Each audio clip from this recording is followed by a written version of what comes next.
Greg and Richard right here on Talking Red.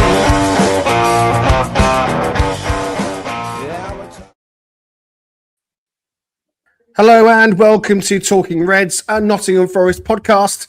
I'm Greg Oram, and of course with me is my podcast partner, Richard Spray.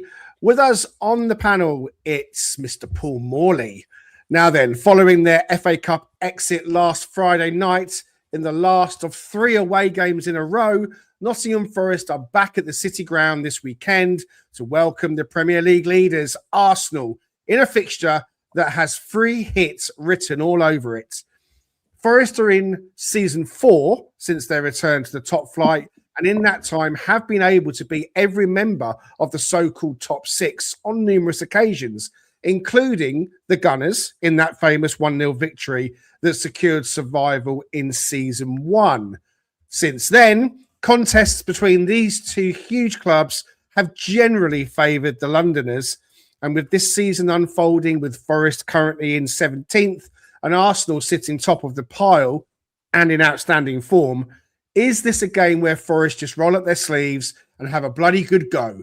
Or, with points desperately needed on Trent's side, have Forest got a game plan and the gumption to nick a point, or maybe even all 3?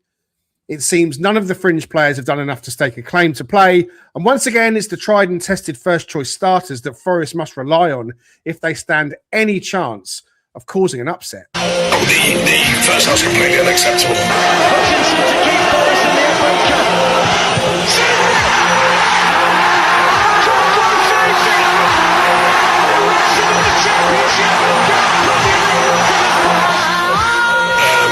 Know this, certain individuals are certainly there. They all knock on your door and say, why aren't you playing? They all knock on your door and say, why aren't you playing? They all knock on your door and say, why aren't you playing? They all knock on your door and say, why aren't you playing? They all knock on your door and say, why aren't you playing?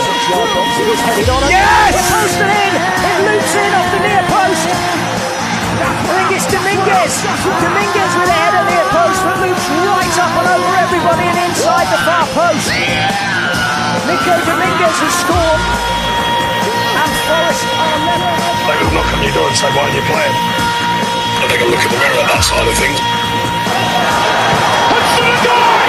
Forest get a goal back! 3-2! What a contact! Sabona, Callum Hudson-Odoi!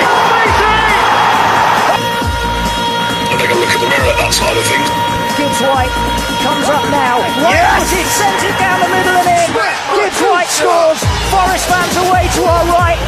In absolute ecstasy in East London, Forest have taken the lead against West Ham United with 2 minutes to go. Well, good morning and welcome, or good afternoon now, in fact it is, and welcome along, guys. Just to kind of thinking about the players that have stepped up, the players that haven't stepped up, exiting the FA Cup, but this is now our next Premier League game along since we won our last one out against West Ham, of course. So the Arsenal coming to City Ground on Saturday for the 5:30 kickoff is going to be tough. It's going to be very difficult with an Arsenal team that look like they can beat anybody on any given day. Richard Spray, how are you feeling about this one, mate? How you doing? Yeah, pretty relaxed actually, which is a weird thing to be because I'm sure that'll change as soon as the ball, we're getting ready to kick the ball off and things are unfolding. But like you said, it's kind of a free hit scenario. I think we come into it with the expectation. My heart says I hope we get a point or more. I don't think it's impossible that might happen because this is very much a Forest type of way of operating where we look like we did against Wrexham in the first half and then we come back and beat Arsenal, right? Leading the league. So, but I'm feeling pretty confident that we at least will put in a better performance. I hope comprehensively in both halves, but certainly it feels like it's kind of heading that direction. At least I hope it's heading that direction with who we have at our disposal now. With Aina coming back and so forth, and Gibbs White being more in form, and things of that nature. So I'm hoping it'll be a good performance. But my head says we'll probably lose the game, which is fine. I mean, it's going to happen. They're leading, like I said, leading the Premier League. It's anticipated, but at the same time, there's still that little bit of magic that I hope that believe concept that we always tout as Forest fans that hopefully comes to pass when the game gets going. Excellent. Paul Morley's with us, looking very sharp this morning, mate. You've got your headset on, so you must be at work. By looks, things a nice piece of art behind you that we're not used to seeing. Yeah, it is. Yeah. It's by someone called Dan Blear, and it's called White Square on Stripe. So, I mean, it's one of those abstract sort of new art things that someone's just. It's very fetching. Painted a few lines and managed to sell it for probably a few £100 to my company. So yeah, I am in work. I'm going to be up for the Arsenal game coming up on Saturday. Looking forward to that. How do I feel about the game? I guess the one thing that gives me a little bit of hope that we might get something from the game is this is going to be in the middle of this. They've got 3 games in 7 days going back. Obviously, last night they played Chelsea. They've got us on Saturday, and then they're away at Inter Milan, I think, on Tuesday, which actually, to a degree, maybe is the one that they might rest players for because they're pretty much guaranteed. I think they'll be top 8 in the Champions League, having won every game. So, but I'm sure they won't want to go to Inter Milan and roll over. So, yeah, they're sort of battling on all fronts at the minute, which might possibly mean that we catch 1 or 2 of their players a little bit either tired from Wednesday or keeping a bit in reserve for Tuesday. So, that might mean that we managed to get a result that we're not expecting. I think if we do lose, I think obviously talking about there's a lot of context and talk a minute about how the team are playing and the relationship with the manager and the players and all the rest of it. I think if we do get beat on Saturday, which I probably do expect that will happen, is that we kind of lose in the right way. If you think of the last few results that we've had prior to West Ham, probably the one that people were most accepting of and okay with was the Man City game, which we lost 2-1. And so, if this ends up being a similar sort of performance and showing as that game, but we end up on the end of a 2-1 defeat or something, then there's still positives to take out of it. So I think a lot will depend on the optics of if we lose, how we lose. Obviously, if we get anything, then people are going to be cock a hoop. So yeah, I think it'll be a lot of focus on, if we do get beat, what's the manner of that defeat? If you're with us, please do let us know in the comments. We will try and say hello. Gary Lamb, good friend of ours, is here making it to alive. He says, Happy New Year. We can still say that. Of course, we are just halfway through January all of a sudden. Steph says, morning, gents. Let's pull a Forest and get some points. Exactly that. Good morning to Bruce over in Texas. And, of course, Steve says, what a time, great time to be a Forest fan. Arsenal at home and then a trip to Braga. Bring it on. Beats losing to Walsall any day. Absolutely agree with that. Before we get into it, just a few headlines to give you. For those that have missed it, Ola Aina is now back in the Europa League squad. He is eligible and able to automatically switch with Zinchenko. You'll remember that Zinchenko was brought in as an injury replacement for Ola Aina. We don't have to wait until the January change to do it, and it doesn't affect the number of changes in that mix-up in January, or the end of January, I should say, after the Ferencváros game. So Zinchenko comes out, Aina goes in, and he's eligible to play against Braga and Ferencváros. Other news that's broken this morning, Eric da Silva Moreira has had his loan move from Rio Ave ended early and has returned to Nottingham Forest. So it remains to be seen what that means for him and why that has been ended early. So a promising young player. Not quite sure if he's going to feature for us. It's probably more likely he goes out on loan somewhere else. And then another quick line. Some of you may have heard that Morato has been attracting interest from the likes of AC Milan. Palmeiras made an inquiry from Morato. Forest have said they're not interested in negotiating for Morato to leave. Following further conversations, Forest did, it would seem, suggest that if the Palmeiras defender Benedetti was involved in the deal, they might play ball. But Palmeiras have said no, and that is not going to come to anything. So I'm just picking that up as we're speaking now. So a few lines there about some of our players, and we're going to get more into ins and outs later on. But we are focusing on Arsenal. Go ahead, hit the like and subscribe button, people. You can follow us on all the social media platforms such as X, Facebook, TikTok, and Instagram. Please do give us a 5-star review if you are listening on your podcast. All right. So is this a free hit then, Richard? I mean, I suggest it might be. Or is it a case that every point matters and we can't afford to approach any game as a free hit? We have to go into it and do everything we can possible to get a point because every point counts. Yeah, I mean, I could see an argument for both. Clearly, every point matters when you're in a relegation, you're in that relative area. But I would also say that there's just some matches when you're looking at it preseason and even going through a prediction before you even knew all of what was going to unfold with Nuno and all the rest that we're all familiar with. You're probably looking at this match as one of those ones if you get a point, you're happy. If you don't, you can live with it. To Paul's point, it's about how you play through the process, because what you don't want is regression in terms of your performance levels and so forth. And I know performance has been a big hot topic amongst fans right now, as Paul referenced. And what does that really mean? And how do you determine that quantitatively, optically, all of that? But I would say that I go into it with just feeling like, we just play our game, show that we can compete, and so we don't start losing confidence in our ability to get points in other matches. Because what we know has been a problem is we're playing down to competition, we're playing up to competition, and we've got to buck that trend. We've got to be consistent.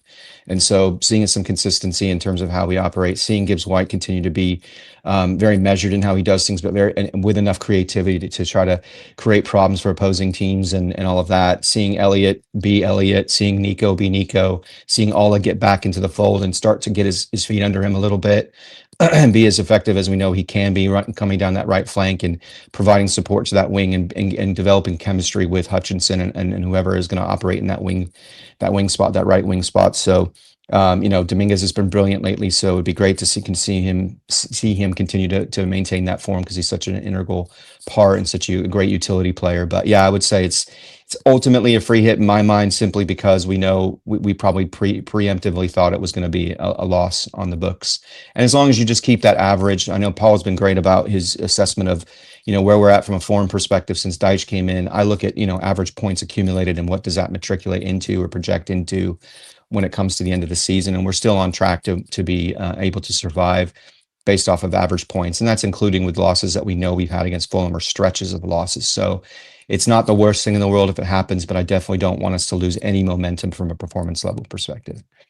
Yeah, and there's that word performance. What is deemed to be a good performance? What is deemed to be acceptable? I think all of us that watch football can see for ourselves that's a rubbish performance because they weren't able to pass to their teammates. There were too many misplaced passes. There were too many times when they weren't able to control the ball. There were too many times when the cross went in and no one was there. All those kind of like eye test metrics, I think people can see that quite clearly. And so from my point of view, when we look at the Man City game, as you referenced previously, we put up a good display. We were in the game. We were causing City problems. We scored a really good goal. But then when we go to Fulham and we're not able to really look like we're going to affect the game and penetrate, does that then equate to, well, that was a really poor performance? I mean, we went to Wolves and we weren't great at Wolves, but we got the goal and therefore we won the game. So does that then override everything and say, well, it doesn't really matter, we won and it's 3 points? So I guess the question I've got is, Paul, what really, really matters at this stage?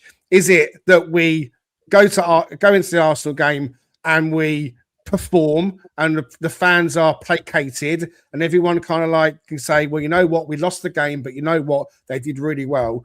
Or actually, sod that, we've just got to try and do anything we can, no matter how ugly it is, to get a point? Yeah, I think performance is a difficult one to quantify. I think you've got things like you talked about there, like there's the technical aspect of performances. Are you passing the ball well? Are players finding each other, or is somebody having an off day? And then there's the attitude part of performance, which is doing the hard work, doing the hard yards, the graft, the effort, the commitment, all that sort of stuff. I think when it comes to, you reference things like the Wolves game and other people talk about the West Ham game and how we won those games, but we didn't play particularly well, or we didn't put in a great performance. I guess against certain teams, that there are certain teams in the league where you can get away with not putting a great performance and still winning. If you think of the Arsenal game, if we put in a poor performance, we'll get hammered. If we put in a good performance or a really, really good performance, it might give ourselves a chance of getting something. So really, it's kind of, in this particular game, performance is kind of non-negotiable. What performance means is, do we take the game to Arsenal? I suggest if we probably try and do that, we might well come unstuck, if we make ourselves difficult to beat and dig in and play with probably a bank of 5 out of possession in the middle of the park, that sort of thing, like we saw against City. Basically, I expect it'll be a very similar approach to what we took against City, and hopefully this time, rather than getting caught out by a set piece goal, which we did, which if you think about Arsenal, is highly likely that we will do, that we just need to somehow find a way to repel the threats that they bring, and maybe we can dig in and as Rich said at the beginning, nick a point. So performance this week is arguably non-negotiable, because it has to be absolutely at the level that that we expect. And I think largely that's going to be a commitment-esque performance rather than a front foot performance. Like I say, depending on the opposition, that there'll be different emphasis on what performance means. But this week, for me, it's about commitment and heart and desire to effectively keep the ball out of your net. And if you can nick some at the other end, and all well and good. Something that I've always thought about Forest, and I've said this time and time again over the years, is that Forest always seems to play better against so-called big teams. Whenever the big teams come to play, and that hasn't always been the case, right? But in general, is it any surprise, guys, when you go up against a Wolves team that are not great and battling with Rob Edwards? When we went there, I think he was like 3rd game in charge or something like that. So he was trying to get his principles laid down, and nobody won the game, but it was scrappy and we weren't really at it. And of course, when you go to West Ham, and the game's the biggest game of the season for both sides, and we had to win it, and we did win it, and I was there, and it wasn't great, but we were the better team. We had the majority of the ball, and yeah, we rode our luck as well. But sometimes you have to make your own luck, and there's been plenty of games when decisions have gone against us. So I guess what I'm trying to get to, Richard, is that Arsenal come to town, and a lot more people are a little bit more accommodating about the end result. But are we in a situation with Sean Dyche now where actually he can't afford the performances to drop off? Because he was quite quick. Was he quite quick? What he did after the Wrexham game was he called them out publicly. The fringe players, the ones that weren't able to make an impact. And we're looking at Zinchenko, we're looking at McAtee, we're looking at Bakwa, we're looking at Ndoye possibly as well. Morato definitely. These players that have come into the side against the championship level team, again, away from home, and the magic of the cup that we spoke about previously. But he's in a situation now, isn't he? Or is he? Where it doesn't matter who you're playing, he's got to get these players performing to get the heat off his back, because there's a lot of people looking at him saying, we're not going to get anywhere with this guy. Yeah, and I guess it depends on, I mean, clearly for him, he wants to stay in the job, right? It's a job he coveted. It's a job that I think he has passion for, clearly, and it's, in terms of that, I would say that, he wants to keep it. But I think from our perspective, and I think that's been discussed in other forums too, that is it a situation as to what is that criteria that allows him to continue to be present? Well, it's winning matches like this. I think if he consistently is able to win matches that you don't anticipate, and he is showing progression in terms of how he's getting the players to play clearly, and in these kinds of situations, your first team is going to be there. The team we saw in the second half of Wrexham primarily, right? That's the team you anticipate to play, because that's part of that starting 11 group. There's some augmentation here. There's some switching out of, in the midfield or potentially on a wing here and there, but for the most part, it's pretty nailed on. So is he getting the best out of them? I think Morgan's been better recently. I think he's got a lot out of Sangari. He's gotten a lot out of, Dominguez and players like that. And so if that's the case, there's little sort of sprinkling of victories, if you want to call them small victories, in terms of how he's setting the team up and getting them to play at the level they need to play. And like I said, I think he's got to show a string of results. He's got to show consistency of showing these players doing their job and playing within a framework and playing to at least what we anticipate them being. When they play above that, great, because then you get unanticipated results, like we did against Liverpool, for example. But yeah, I don't know. I mean, I tend to believe, I guess maybe because I'm pre-coded to think that it's likely going to come that we get a change in the summer anyway. So what is it really going to require? I mean, if we end up in the top half of the table and we win Europa, then maybe that definitely gives him a huge leg up to stay in the job, because that's an unanticipated outcome, right? Based off of the way things have gone this season. It wasn't coming off of last season, but it is, given all the turmoil that we know has been evident in the media and all of that. So, but I think these are the types of moments similar to Liverpool, for example, even against Spurs, which we know historically have been that part of that Big Six grouping. Those are the kinds of things that if he gets that happening frequently throughout the remainder of the season, that maybe it causes Marinakis to pause and at least think about the option of bringing him in. But I think it's going to take it's got some sort of chemistry, some sort of, combined ingredients of Europa win with, finishing in an unexpected position in the table for that to be a serious consideration. So I think he just wants his football team to play well, because I think for the sheer pride of being a manager, he wants to see victories and see higher levels of output in terms of what they do on the pitch, even with a loss. But hopefully that answers your question.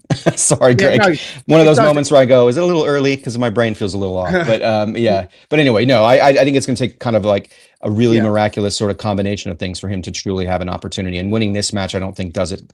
It moves the needle in the right direction for him, but it's not necessarily going to solidify anything. Okay. Pat Brett says, we will probably do a panic transfer at the end of the window. Edu and Sirianos out, he says. Our good friend Will at WT Analysis says, fingers crossed for a positive result. And Ian Wigginton over in snowy Toronto said they had a nice 20 centimeters of white stuff overnight. That sounds like a dodgy party of some kind. Steve-O says we want to dig every point out, look to frustrate Arsenal. And of course, it was Mr. Richard Spray's birthday on Monday. Happy birthday again to you, Richard. Gary Lamb says you look younger every birthday. You're the Talking Red's own Benjamin Button. Oh, he's blushing now, everyone. Right. Okay. So, Paul, we knew what we were getting with Sean Dyche. There's no way that we should really be too surprised, because there's been all this talk about, well, he's never had this set of players to work with. I kind of don't know that that's even a thing, to be honest with you. So therefore, people were kind of half expecting, well, he's not had this level of player to work with, so he must change his style to work with the tools that he's got. Or is it that actually a leopard doesn't change his spots? He plays the way he plays. He's direct. He wants the ball up the pitch. He's not going to start tweaking and changing it, because ultimately he was brought in a relegation battle at that point, and we're still in a relegation battle. So his tried and tested approach to get teams out of the shit is the Sean Dyche way. He's not going to change it now, is he, really? Or is he? Well, I don't know. I'm wondering if you think back to all the games we've had. I mean, I expected us to be low possession, as you say, long balls. I mean, we played a few long balls. Again, I'm not going to reel them off again because I got pelters for it doing it the other day on Forest Focus. But stats in terms of some of the games that we've played, and yes, we get the ball forward early, and that sometimes makes, whether it's Jesus or whoever, largely Jesus, look a little bit isolated.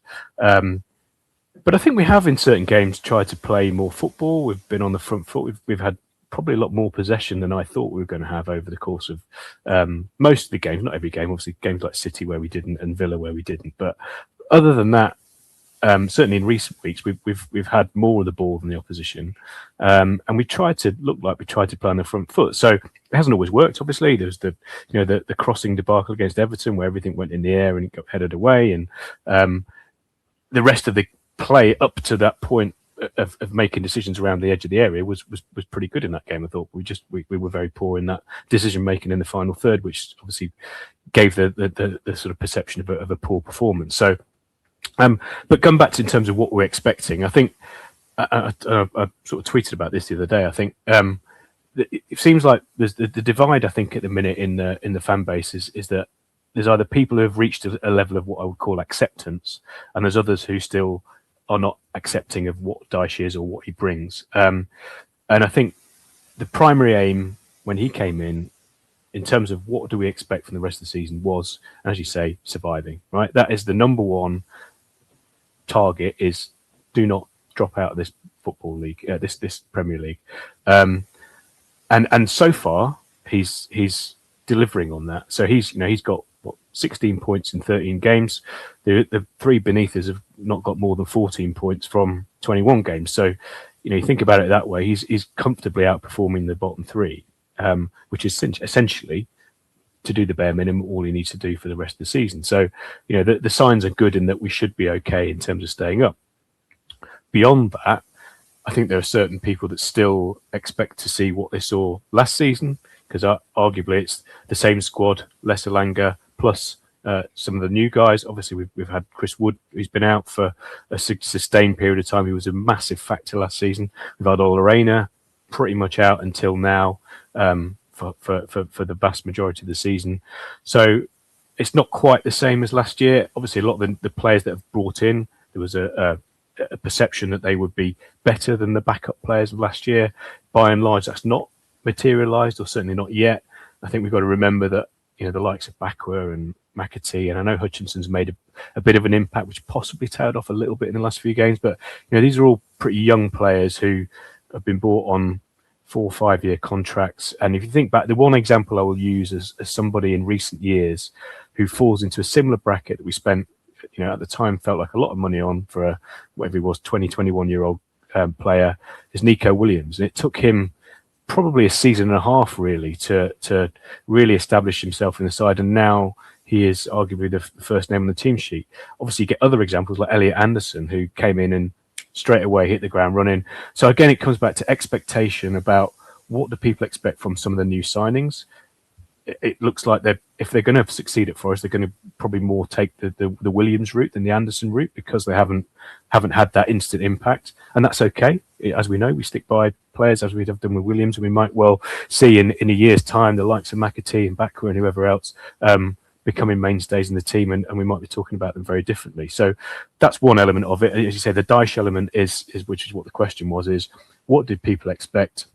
And I think I personally, sort of, as soon as he was appointed, I kind of acknowledged that I'm going to lower my expectations about what we might see on the pitch. And as a result, I'm not getting as frustrated as some other people about the way we are performing. I'll use that word again. As long as we are getting enough results to gradually move away from the bottom 3, which is effectively what we're doing. I said it the other day, if you'd have offered us 7 points clear at this point in the season, the day you walked through the door, everyone would have snapped your hand off. So we've just got to be mindful of that. We've also got to be mindful of the shit show that you walked into and what went before it for the 2 months before that, which undoubtedly is having, or has had an impact on the cohesion within not just the squad but the whole club. If you think back to 12 months ago, everybody was pulling in the same direction: manager, ownership, transfer philosophy, players, everything seemed to be aligned, and obviously we haven't had that in the last 6 months, and it obviously takes its toll. So lots of factors to consider, but ultimately I think that you've got two choices. You either accept, as I said before, what's happening and just try and get behind it for the rest of the season and accept that you might have to grin and bear it at times, or you can take the other approach and continuously sort of try and pick holes in every sort of facet of what he does, what the team does, and actually you're not going to enjoy it. And even when you win, you sort of begrudgingly get accept it that we win. For me, I think football is somewhere where is an escapism in our lives, so we might as well try and enjoy it as much as we can rather than let it keep bringing us down, even when we're winning. Okay, thank you very much. Let's use that opportunity to take a quick break. When we come back, we're going to give you what we would do in terms of team shape, and we'll take a look at the opponents as well. This episode of Talking Reds is brought to you by The Cheese Trader.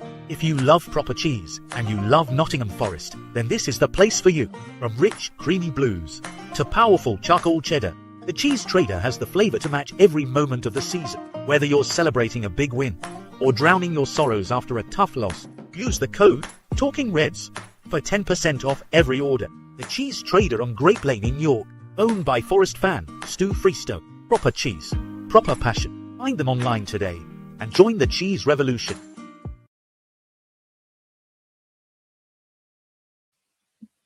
Stu Freestone is the Cheese Trader. Check out the bio for all the links. 10% off when you quote Talking Reds.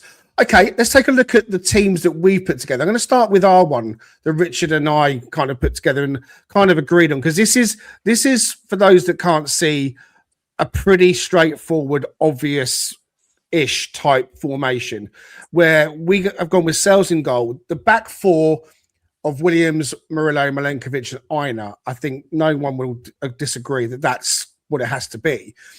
Obviously, Sangare's back from AFCON, so I don't think, on reflection, that Sean Dyche wants to change a winning team. and that means that Dominguez should stay in. This team on the screen has got Anderson and Sangare in the midfield, purely because Sangare's form when he left us was so good, and Deitch, I think, really likes him. So we kind of went with taking Dominguez out with a front four of Hudson-Odoi, Gibbs-White, Hutchinson, and Igor Jesus. Having had time to think about it, I don't think that's what it would be. And actually, the more I think about it, the less I would go with that selection. And I think I was talking to you, Richard, offline about a change in formation and so on. And actually, maybe my thoughts out loud are that perhaps Hutchinson might benefit from dropping back down to the bench, given his last couple of performances. So this is a potential. This is effectively unchanged, barring Dominguez switching out for Sangare. I know when I say unchanged, I mean unchanged from the last Premier League game. And I know, Rich, you were kind of like aligned with me on that. But Jamie Tatler was due to come on with us, but unfortunately he's poorly today. So he's not with us, but he did do a team. So, Richard, if I pop Jamie's team on, you can kind of maybe speak for Jamie a little bit as to what he's come up with and sort of take everyone through where he's at. Yeah, as we get on to kind of, I think we're all probably acutely aware of how good Arsenal is clearly at the top of the league and just the way that they function. But yeah, I think Jamie's thinking here is you drop Gibbs-White because you want to pack that midfield, and you're putting players, I think, who are really good at dueling. They're really good at controlling space. Players like Dominguez. Anderson, we know his capability in terms of tackling and his ability to restrict certain players' movements and things of that nature. Plus, he obviously has the creativity with the ball at his feet. So there's a lot. Yeah, you see Raf's very excited about this one in the comments because he loves that 4-3-3. He's been clamoring for it. Yeah, so Sangare with what he does in terms of his ability to advance the ball at the pitch, he can fit the ball into tight windows. He's got great vision from a passing perspective. Plus, he can tackle. He plays that role in terms of deeper lying role really well. And him and Anderson can kind of vacillate between those two things. So I think what you're trying to do here is you're really trying to restrict their mobility and then trying to double up where needed on players like Saka and things of that nature with Dominguez on the left. But then you've got the dynamism up front with Hudson-Odoi and Hutchinson. We know how Hudson-Odoi looked against Wrexham. Again, it's Wrexham, so we'll qualify that a little bit. They're a scrappy, good team in the Championship and fighting for an opportunity in playoffs, but they're not anywhere, and they shouldn't be anywhere close to the level of a Premier League team. So he's looked really good, right? I mean, he's really, I think, ascended in terms of overall form. Jesus, that's really our only option really for starting at this stage. And then Hutchinson, keep him in. Don't, in any way potentially degrade his confidence. But he is really adept on the ball, and he does look to cross the ball in. He can create problems. They have a struggle, and we'll get on that. And as it relates to their left back position, so he might be a good person to kind of exploit that. But I could also see, the logic with maybe moving Dominguez up and then moving Hudson over to the right. But anyway, I think that's generally Jamie's thinking. I mean, dropping Morgan Gibbs-White is a very bold move considering how well he's been playing recently, and he's our leading goal scorer. So I don't know if that's really advisable at this stage. But I think that's the general thinking from where Jamie was coming from. Of course, I would love for him to be here to be able to share that on his own. But that's generally what I could glean, I think, from where he was approaching this with his kind of lineup. And this is the team I would go with, but I agree with Raf when you take Hutch out, you put Gibbs-White in on the right. So a front three of Hudson-Odoi, Igor Jesus, and Gibbs-White, I think, would be better. Dominguez, Anderson, Sangare in the midfield area. And Paul, you put together a team as well. Let's pop that up for you to have a look at. I mean, this again feels like it's got a lot of potential in it. Yeah, I think it's kind of a mishmash of the two teams we've just seen, isn't it? I mean, just on Gibbs-White, I don't think there's any way that he's not going to start this game. I think obviously he's Dyche's captain, and he'll be playing for sure. Yeah, I think with this one, I guess the fluidity here is Dominguez being able to drop back into that three, if you like, and as I said to Rich when I was sort of sending this over, is having Dominguez on that left-hand side, as you just said, to help sort of double up effectively on Saka with Williams, and you've obviously got Anderson over that side as well, who naturally drifts to the left. So you've got coverage on that side for where their main threat comes in terms of when they're from open play. Obviously, we know about the set play threat. And I think from Hutchinson's point of view, I don't necessarily see this as dropping Hutchinson. I just think, again, it's horses for courses almost, in that we want an extra defensive-minded player in Dominguez in this game, and then it kind of becomes a bit of a toss-up between Hudson-Odoi and Hutchinson. I think just from a point of view of his experience and obviously what we saw at Wrexham, I think he deserved a start, Hudson-Odoi. And as you said, Rich, actually, if they've got a problem on that left-hand side defensively, or a potential sort of slight weak spot, we know that Callum can play on the right. He played on the right for England, for Chelsea when he was younger. Arguably, what you take away when he's on the right is that sort of cutback and threat and shot like he had against West Ham where he hit the bar. But he can equally go on the outside and whip a crossover with his right foot. So I don't have a problem with Hudson-Odoi switching sides. And again, it may be during the course of the game, as we've seen often under Dyche, actually, the wingers do chop and change, midway through halves and for 5 and 10 minute spells. So again, if we're having a spell where we're on the ball for a while and that whole sort of double up piece with Saka is less of a concern, then maybe you could switch Hudson-Odoi over to the left and Dominguez over to the right, and that kind of thing. So I'd love to see Sangare back in the team. I think he's obviously been a big miss in this last month or so. And I think whatever you say about Dyche, even the harshest critics of Dyche, you cannot deny that he's getting a tune out of Sangare that nobody else has. So, if there's one thing that probably everybody can be united on in the Forest fan base about Dyche, is that he has so far really got a tune out of Sangare, which has made a big difference. So hopefully that continues, and hopefully that team or a team similar to that can, as I said before, show a real dogged, determined performance and hopefully try and nick something on Saturday.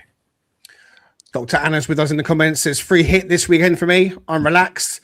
And she thinks Spurs will beat West Ham. Well, listen, we agree with that, but Spurs look terrible as well. Pat Brett says Gibbs, White, Anderson, either side of Sangare, Dominguez off the bench last half hour. That could be a possibility as well. I kind of feel that if we're going to make inroads in this game and get something out of it, that it's not the last half hour that we do it. It's actually how we perform in the first hour, as in don't concede. I think if we concede in that first hour, then we're on a high into nothing. So, last year at the City Ground, we held Arsenal to a 0-0 draw where we were a lot better in terms of our performance output. Arsenal were challenging for the title, and Calafiori had a good game against us last year. He nearly scored. They themselves have, they've got games coming up, and they've had games, and they played last night against Chelsea in the Carabao Cup. And yes, they have got a deep squad, and yes, they have got really good players, but I don't know if that'll be a factor or not. So we're going to kind of switch our focus to Arsenal slightly now. Raf the Random Pundit couldn't be with us. He's just joined in the chat for a little bit, but he popped over a video to us last night. He was at the Chelsea-Arsenal game, and he had this to say. Hey team, right, okay, so I'm sorry I can't be with you on the pod today, but a little bit of tactical analysis against Arsenal, having just seen them in the live right now, and what I can only say is Chelsea getting out 2-3. Losing is absolute banditry, and they should have lost a lot more by that, but actually a pretty junior team they put out because of injuries. But what I can say is tactically it's not difficult, right? It is so simple, it's repeatable, it's obvious what they do at corners. They will put 4 to 5 people 5 metres before the back stick on the corner. As the person runs in, those people run into the 6-yard box. Most of them get to about the middle of the goal. They do it for 2 reasons. One, with the speed, they can jump higher than absolutely everyone else. Second thing they can do is the fact that they've got to run on everyone else as well, so they can get in front of them as well.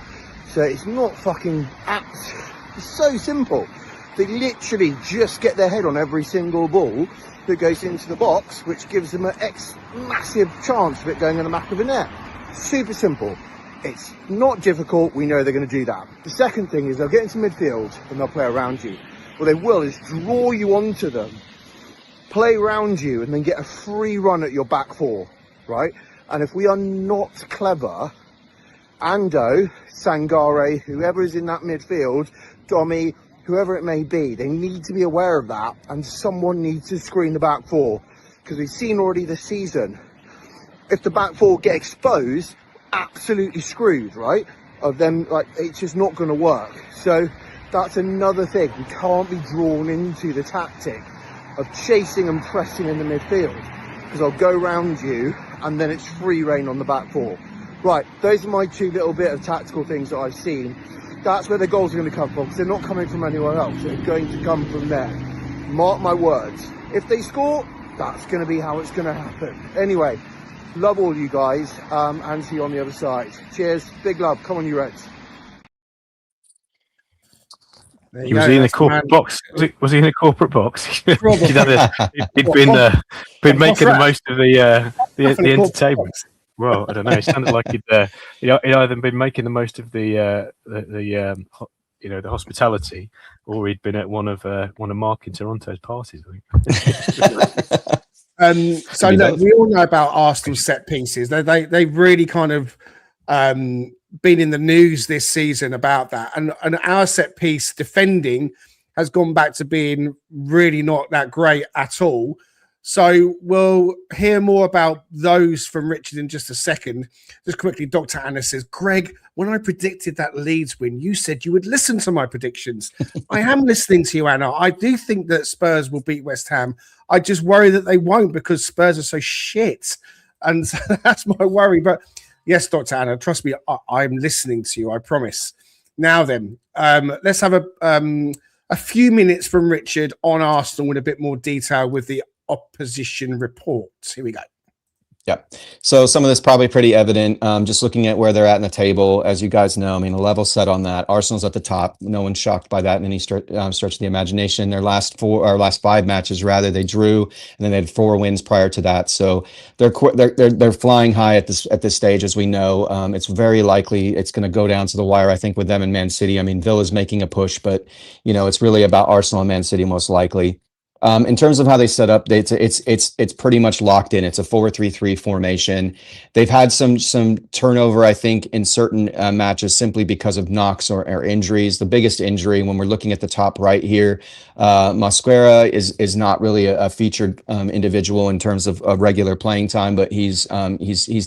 Max Dowen, who we may be familiar with, who's that young phenom that they have that plays more in that right wing space, right? Similar position to Saka, but he's injured at this given point, at this given time, and so he's out. So he's not there as an option for them. And then I think the big miss for them, though, is what Greg talked about last year, which is how impactful Calafiori was against us, and he's out. So he will not be featuring, which is what weakens that left side, because we know he's a decent to good defender, but he's really good at going forward and creating havoc in terms of overlapping with whoever's playing on the wing. At this point, it's most likely going to be Trossard who's playing, because his GCA numbers, his goals plus assists, are really high on the team. I think he actually leads the team with 9. So it's going to be pretty much nailed on that he's there. Gyökeres is going to be your featured 9. Saka on that right wing. You're going to have Declan Rice, Subamendi, Odegaard in the middle, and then you have this. And I'm going to butcher his name. I think it's Hincapié. Who's playing, or Hincapié, excuse me. See, I need Greg's refinement to kick in on those moments. Hincapié is going to be your left back at this stage because of Calafiori's absence, but you have that nailed on center back pairing of Gabriel and Saliba, which we know how good they are, and then Yuri and Timber, who's also very good at moving, advancing up the pitch and creating challenges and supporting the frontline play. So that's kind of how they're going to set up. And now Greg's not here to advance the slide. So basically, I think what will when we get into some of the discussions around how they score their goals, Raf was bang on in terms of what he stated. So from his observations within the match, he perfectly outlined it. Where they're gonna stress you is they're gonna stress you in those set pieces. We've seen similar approaches from what Raf said, I think, for Manchester United, Casemiro being a prime example of that, where he plays in a sort of a deeper area when so that he has time to kind of run in on those set pieces and create a problem. Maybe he's waiting to see where there might be a space that opens up for him to exploit. And so that allows him to kind of run in there, and he has enough momentum as well to get enough power on that header and make it difficult for the goalkeeper to be able to react to those things. We've seen him do that plenty of times. But in terms of goals, I mean, they've got 40 goals, if I'm not mistaken, cumulatively. And they've got goals against, they've got 14. So one of the things that makes them really challenging, you can move to the next one, Greg, is that they're not giving up much. And their defensive back line is so strong, and both in terms of how they operate in a set piece as well as how they defend. And so it's similar to Everton. If we at any point get into this sort of I'm going to keep crossing the ball in moment, we're really doing ourselves a disservice. And so we've got to be very cognizant of that and not fall into that pattern again. Clearly it was poor when we watched it against Everton, and it's not going to be effective against Arsenal. So when you see a goal distribution standpoint, as Raf pointed out, the two key areas, 80% of what they're doing, open play, so how they work around you and work through you. And they have three engines in midfield. I mean, Declan Rice has been phenomenal this season. They have three engines in midfield right now. Zubimendi has been really good. Odegaard's come back much stronger and much more effective. And then we know what Declan Rice is capable of. And Declan Rice right now, just looking at the right side of this this graphic here, he's got 7 goals plus assists. So he's really producing. And that distribution happens across a number of players. I think there's about 10 different players that either have a goal or assist. So it's not one player that's dominating the situation. It's a distribution effect. So you've got to manage every area of the pitch, unfortunately, which does speak to why we have to pack that midfield and just be very careful, as we know, in terms of how they operate in that 18-yard box, because that's where they're going to live. It's 61% of where their shots are coming from. So you really got to be able to be very compact, not only in terms of how you manage the midfield, but once they get into the box, because we know how adept they are at making those little runs and finding those little creases and getting those little through balls and creating problems for us, similar to what we saw when Reinders scored against us for Man City. So we've got to be very cognizant. And that's when having players like Murillo and Milenkovic is so key, because they're so good at, I think, operating in terms of managing balls coming through on the ground, managing balls coming through in the air, as well as just restricting and you know, Murillo getting in front of and intercepting the ball and blocking the ball and clearing and getting those clearances per usual. Fantastic. Thank you very much. I think we all know that Arsenal are a very good side with very good players in every department on the pitch. So Nottingham Forest have got to be on their A game and have got to show up really at home. We haven't shown up in some games. The last game I went to at the City Ground was the Spurs game, where we more than showed up. And yes, I know that people will say, well, Spurs were really bad that day. Yeah, well, they were, but we were also really good. And Sangare is now back. Whether he starts, whether he comes off the bench remains to be seen, but I expect him to play at some point. If you've missed it as well, just another thing I'm picking up, Fleetwood Town have announced the loan signing of Josh Powell from Forest, a young under-21 player. Josh Powell, highly rated defender, has joined Fleetwood Town Football Club on loan. So there is a little bit of movement happening. I wonder how much movement is going to happen though, chaps. So we're switching our focus now to the remainder of the window. And I've said a couple of times that I think there might be more in terms of rotation, if you like, than perhaps we anticipated. So I'm thinking about this window, guys. Yeah, not the summer. This window. I'm going to give you some names, and it's keep or sell or get rid of or return, whatever it may be. But we'll call it keep or sell. So we'll start with Douglas Luiz, Richard. I just want keep or sell. I don't want any explanations. In this window, keep or sell? Keep. Paul Morley? Keep. I think I would also agree keep. James McAtee, Paul Morley, keep or sell? Is loan an option?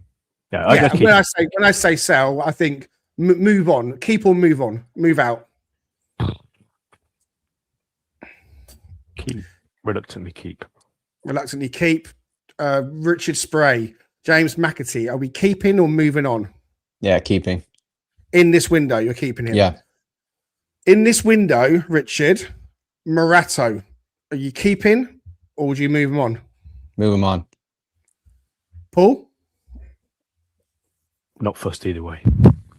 Oh, that's not an option. C. That's not an option. Come on. If we moved him on, I wouldn't be disappointed. Similar, if we keep him, then it's a body for that area of the pitch, isn't it? So, Willy Bolly, Paul, keep or move on?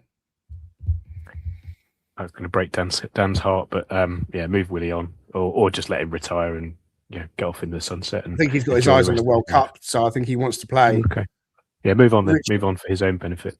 Richard? Yeah, I say so, or let him move on.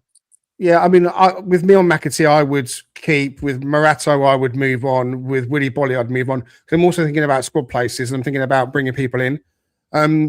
Richard, Angus Gunn. Keep or move on? I think you have to keep because I don't know what's happened with Victor. It doesn't sound good based off of what was being purported, I think, in the Nottingham Post. So you probably have to keep. Okay. Paul, where are you with Angus Gunn? Keep or move on in this window? I think given that we don't know what John Victor's fitness is, or indeed whether we'll ever see him again after what we did at Villa, I think for now we just keep Gunn to the end of the season and then we reassess that position in the summer. Lots of reports that you guys would have read, I'm sure, about Zinchenko and Forest being open to trying to end that loan early. Where are you at with Zinchenko? Keep or end the loan early, Richard? End the loan early. Paul Morley? Yep, end it.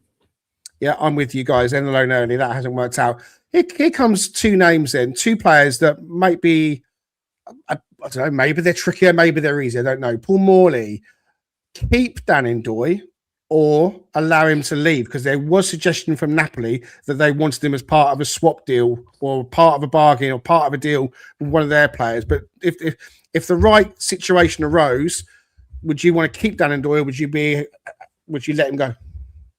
If the right situation presented itself and there was an able replacement, I wouldn't be crying if we swapped him for somebody else. I wouldn't let him go without somebody coming in.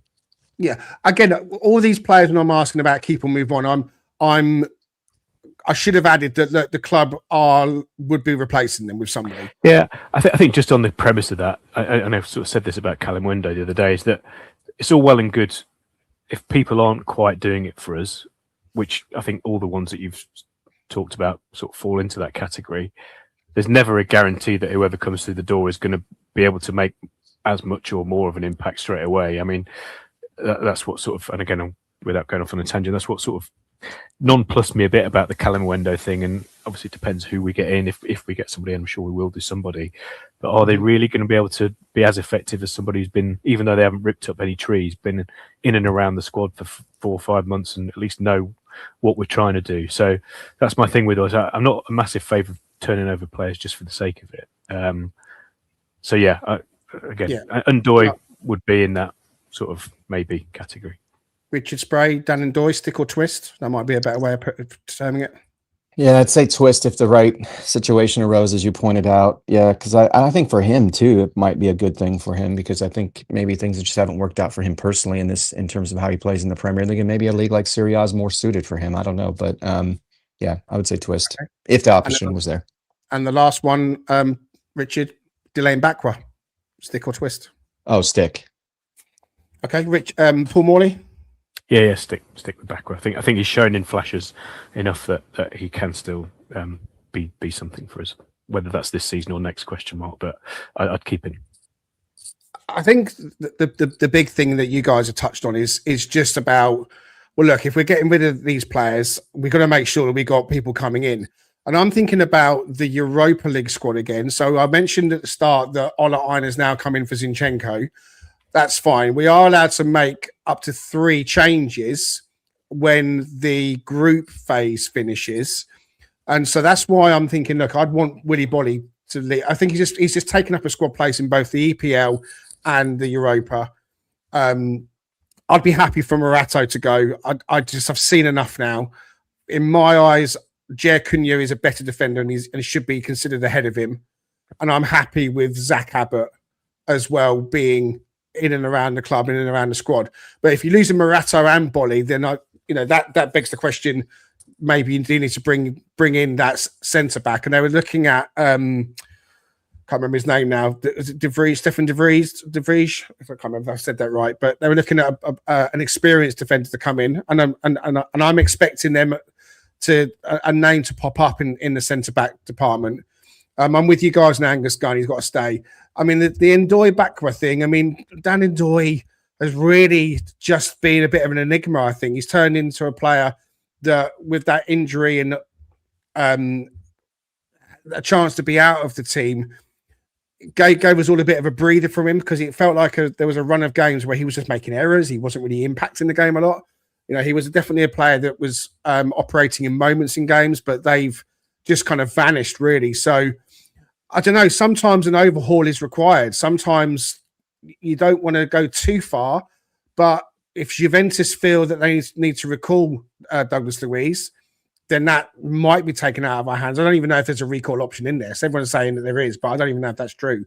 And if McAtee has been mentioned as part of the deal for Strand Larsen, or even as part of a deal for someone else, there's still lots of players that have got lots to prove at Forest.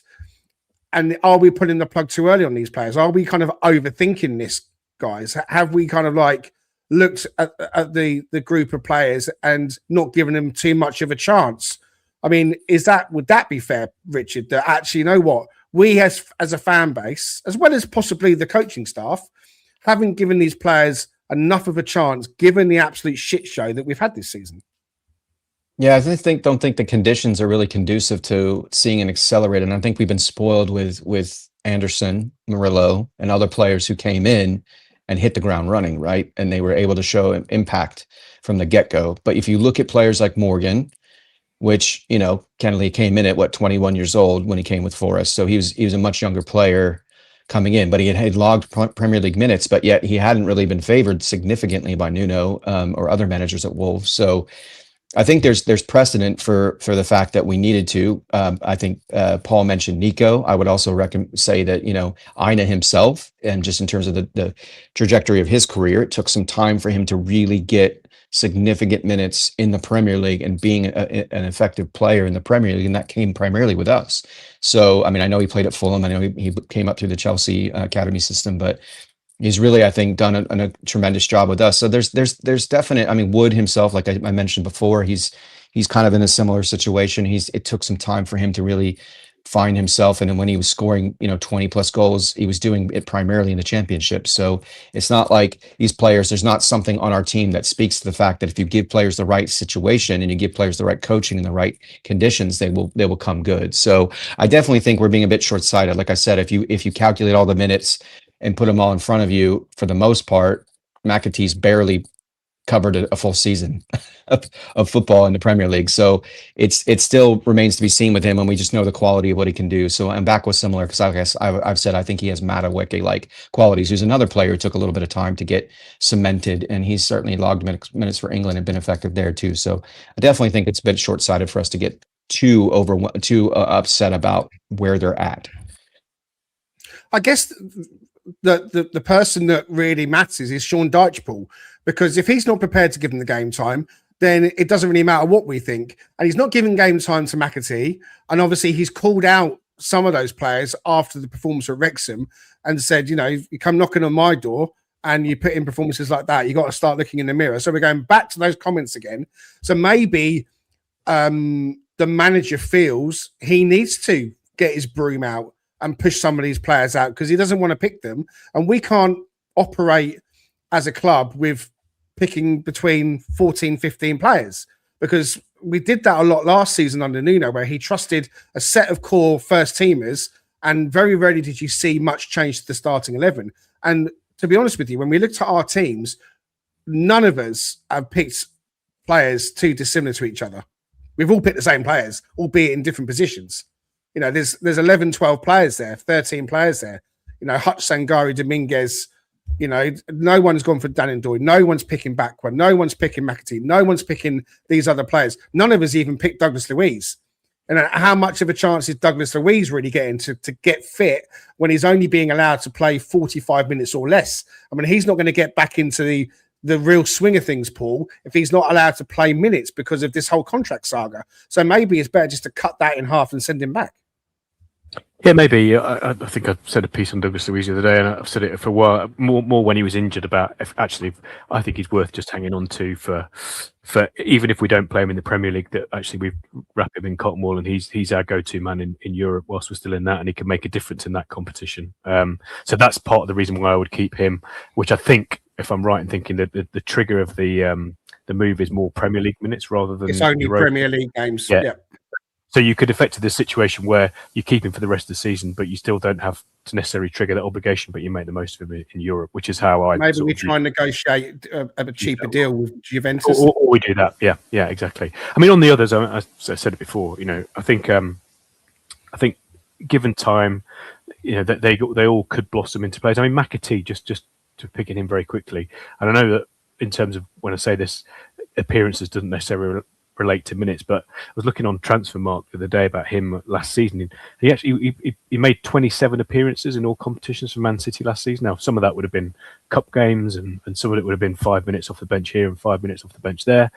But if someone like Pep is trusting you to cross the white line 27 times in a season, which is probably what, half of their games roughly, he's got to have something about him. He was the under-21. He was the captain at the under-21 tournament, which we won. So there's definitely a player in there. And coming back to the point about Dyche, and I guess he was one of the ones. I know he didn't necessarily name names, Dyche, which I think is why I find it a little bit hypocritical. Some people on social media calling out Dyche for what they call throwing the players under the bus or whatever, when actually, if you look through the same people's Twitter feeds, all they're doing is slagging off the same players. And it's like, well, if you can do it on here, who's more qualified? The guy who's been managing the Premier League for 12 years or you to call these players out? So, again, I didn't have an issue with that. What I think maybe part of his rationale for doing that is actually, I haven't done that yet. Maybe I've tried the arm around the shoulder technique with these guys. It hasn't worked. So I'm going to call them out and let's see how they react. Let's see what they now do. They are young men, but they are professional footballers who should be able to take a bit of criticism when it's levelled at them. I'm sure equally if they do well, they'll get praise. So it's about how they react to what he said the other night, and that will, I think, probably make his mind up as to whether or not, actually, do you know what? I've called you out, you've gone away, you've shown me in training, or next time I use you, whether it's in the league or perhaps whether it's for 30 minutes in Braga or whatever it is next week, actually you've taken what I've said on board. You've shown me that you do want to do the hard yards for this football club, and therefore I am willing to give you another chance. So it's all about what they do, how they react to it, I think. And I guess the proof of the pudding will be in the eating over the next couple of weeks and as to what we see. Okay, guys, we're going to wrap things up there. That's the end of this episode. Thank you very much for being with us in the comments, guys and girls. Please do go ahead and hit the like and subscribe button. You know the drill by now. It really helps us by you subscribing if you haven't, and liking, so we can try and spread the word as much as possible. We are out of time, but Paul Morley, quick score prediction for Forest v Arsenal. I'll come to that in a second. One thing I'm really looking forward to seeing is the Anderson v Rice battle. I think, it's kind of from an England point of view, it's a bit sort of master versus apprentice. And I know there's been a lot of talk about Anderson's not quite been at it for the last few weeks. I think this will be a game where he's really going to want to show that he can compete with Rice and that he's, that level of player. So I'm really looking forward to that battle. I think it's a game that arguably the Premier League needs Forest to get a result in. Rarely does a title race go swimmingly for the team at the top. There's going to be, at some point in the next 17 games, Arsenal are going to have a stumble. I still think they'll get over the line. I think they'll win the league, but they're not going to have it all their own way. Maybe this week can be the one where, probably apart from West Ham, Burnley and Leeds, everybody else is cheering us on. So I'm going to stick my neck on line and say we can get a point and get a 1-1 draw. Brilliant. Thanks ever so much for being with us today, Paul. Richard, I know you got to go, so before you dash, give us your score prediction. I hate saying it because I want to follow the same optimism that Paul has, but I'm going to say that we lose 1-0, and I think it's going to be a set piece goal that's going to undo us, unfortunately, because we all know that that's their strength, and that's likely. We all kind of expect that. So I think we'll put enough of an effort in. I think we will do our best to put in. Keeps using that word. Now I'm hesitant. It's like using the word winnable. I don't want to say performance anymore. I think we'll show a level of effort and commitment that will keep us at 0-0 up until sort of latter stages of the match, and then they'll get a set piece goal and we'll lose by 1. Yeah, I'm everyone knows me. I'm always the optimist, but I think we lose this game, guys. I really do. I think we go 1-0 up though. I think we get our go, and I think we perform. Arsenal will come back and they will go 2-1 up, and then we'll be chasing them and we'll be going after them to try and get an equaliser in the same kind of way we were against Man City and other teams as well. And unfortunately, it won't happen, and they'll hit us on the break and they'll score again. So I think it's going to be 3-1 to Arsenal, which pains me, but there we go. And now, obviously, I hope that I'll put it into the world that it doesn't come to pass. That's the end of this one, guys. Thanks ever so much for being with us. We'll be back on Sunday to do a review of this. In the meantime, keep the faith, Come on, you Reds.